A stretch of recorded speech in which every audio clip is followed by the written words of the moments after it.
There is a place where utopian ideas and pragmatic needs coincide, where we can step back in history and at the same time imagine the cities of the future. This place is Cergy-Pontoise.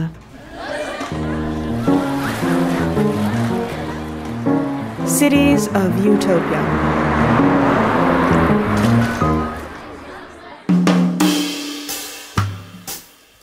Hello and welcome to another episode of Cities of Utopia.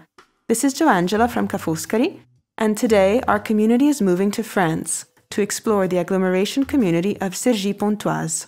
Our guides are two researchers from CY Cergy Paris Université.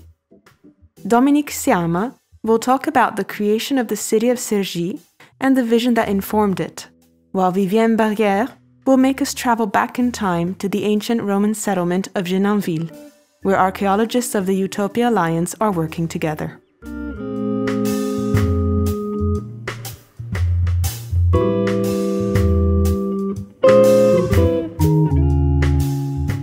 Dominique Sciamma is the director of the CY School of Design. His interest in the field of design is closely linked to the history of Cergy itself. I am reinventing design education in the 21st century, not only in France, but in the world, because we are really creating a brand new school. And when I say brand new, it's really brand new because the way we think about design education is totally original, a singularity. We want to create the design school where we train designers from matter to decision. Decision being the ultimate object of design. Design is coming from an Italian word, and the word is disegno. And disegno in Italian means two things. It means drawing, but it means also purpose. So design is about the project.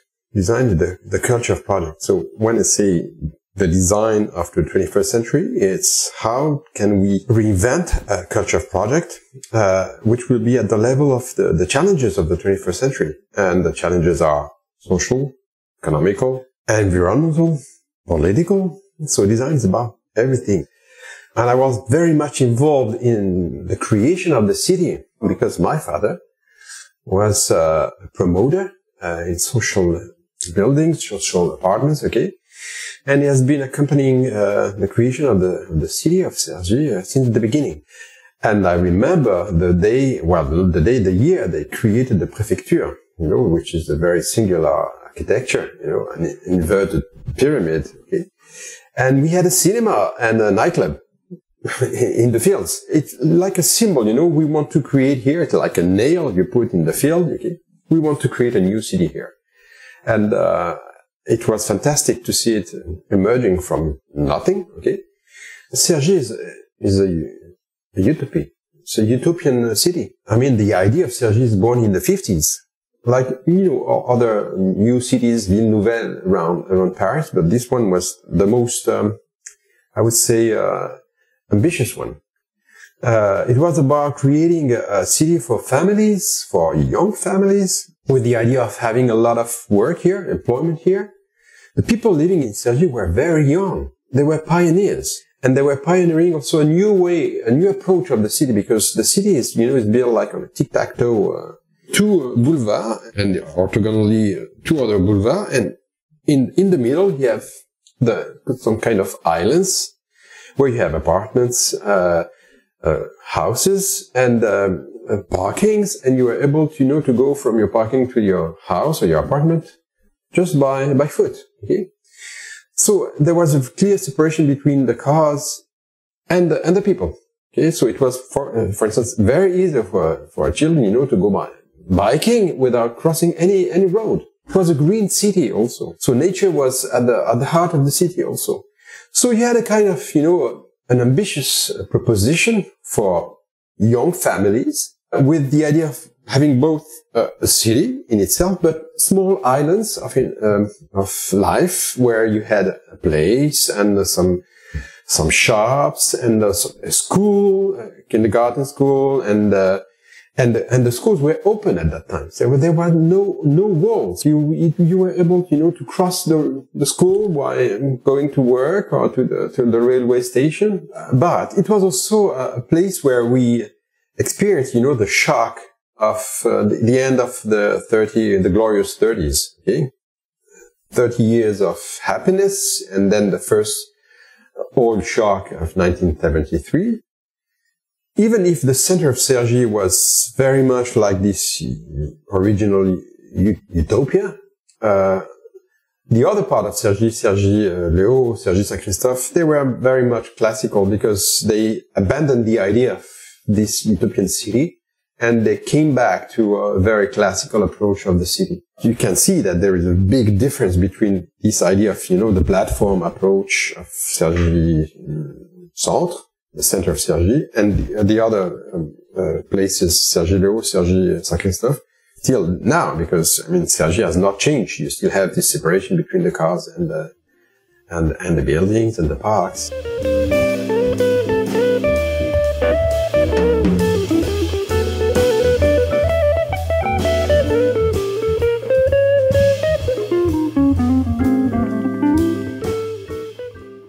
We have heard about the creation of Cergy, a utopian city established in the 1950s. Since then, what has remained the same and what has changed?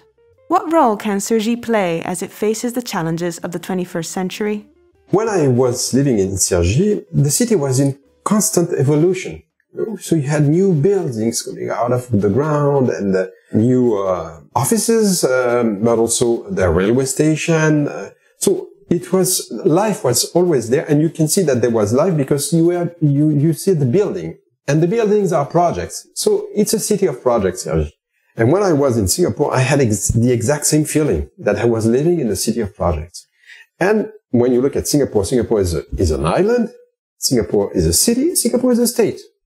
It's, an autonomous community, quite young,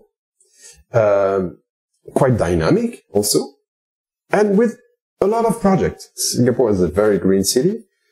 Green island with a young population and this will to create the future. It was very, very much similar. So I had the same feeling that there was life. Well, I think that Cergy is still a place of experiment because we can say that, Cergy was the city of the future and we are living in the future. Okay. and I consider that, because of its position, close to Paris, but close to nature. So, it's very diverse population. The concept is still, we have to challenge it, but we have to exploit it very much. And the fact that, we have now CY, Cergy Paris University, at the heart of Cergy, because we are really at the heart of Cergy. And that CY has this fantastic project of, diversity, transition, professionalization, reinventing education, putting design at the heart of the project because the baseline of CY Cergy Paris University is Design Your Life. Why are we in CY Cergy Paris? Because of that, because there is a vibrance, a resonance, okay, between the vision of François Germinet, the president, and the team, and actually the whole university, and the idea of a school of design. Because, we are in phase with the vision of Cergy Paris Université. And I think the fact that CY Cergy Paris Université is at the heart of the city and a player, we are a player of this territory. And we can validate the project and both making the project evolving. And the transition, the professionalization, the transversality approach of CY Cergy Paris University is really the future of education. CY Cergy Paris University is a kind of champion of the project of Cergy, of the Cergy project. We are reinventing the future and reconnecting the population, reconnecting the stakes, the challenges, the knowledges, and the population. CY Cergy Paris University is a kind of laboratory, even if it's still work in progress, because, we can say it, but now we have to do it, really. And we know that it's not so easy because we are facing, the resistance to change. It's quite natural that we resist to change because we love the way we are, but we need to move. And I think we have the momentum in CY Cergy Paris University, and I think we have the momentum in Cergy. Cergy is a kind of window on the future, and we still need to, to enhance it, to enlarge it, to work on it.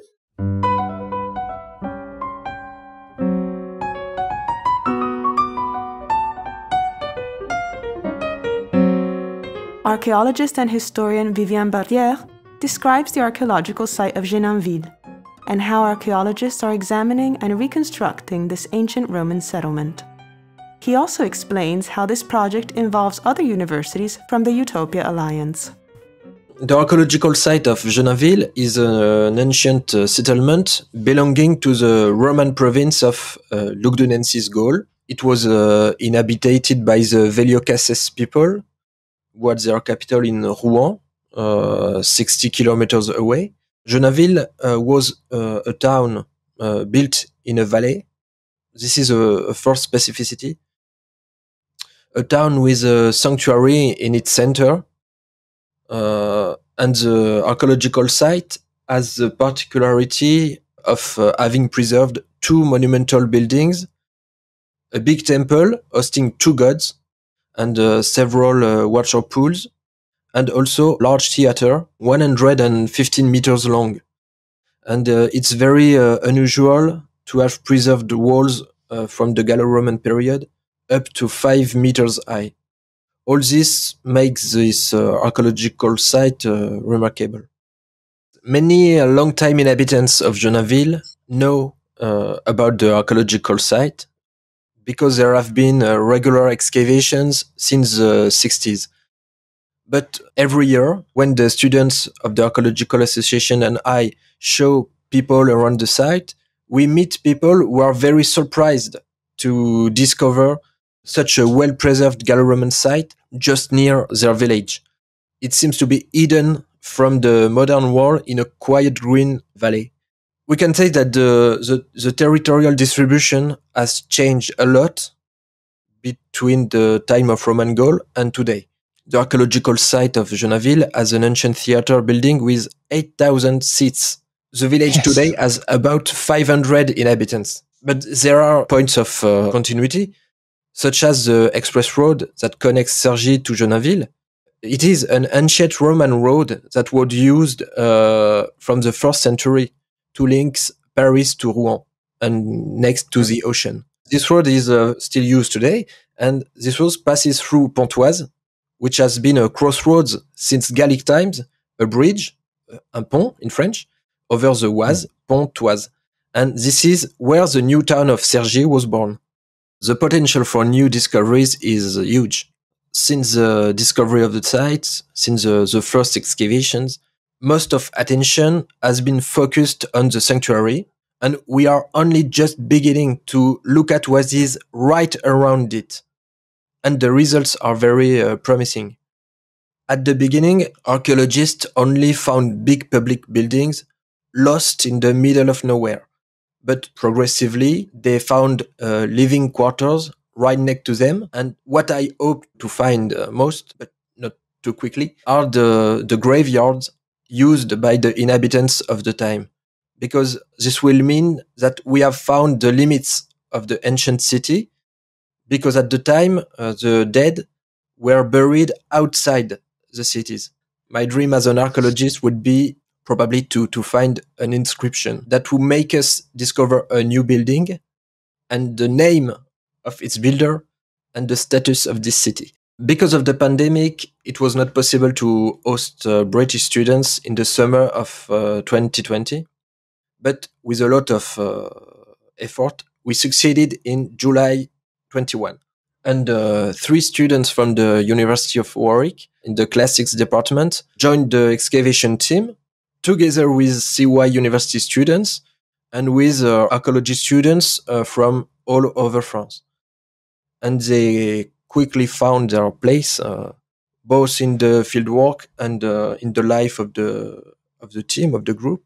And in July 21, there should be 3 Warwick students again, including one who will be returning for the second time. It's a field school, but it's also a real research project. So it's not an exercise, it's learning in real conditions.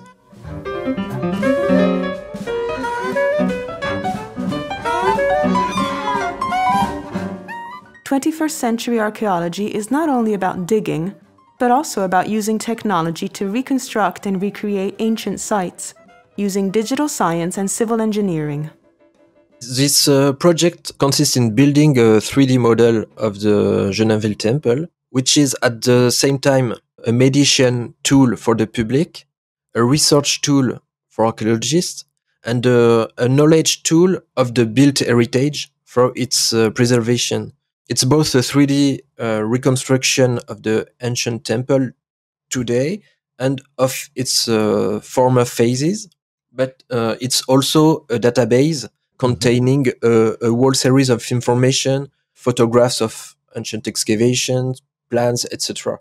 The aim of this 3D model is really to model the building in all its dimensions, including the inside of the wall. Whereas usually 3D models for archaeological issues are just empty shapes dressed with 2D image. It's a project at the crossroads of archaeology, digital science, and civil engineering. And that's extremely new and stimulating. So there is different 3D models inside and also in different periods. When the temple was built, when at the end of his utilization, and until now, the state of preservation you can see when you come in Genainville.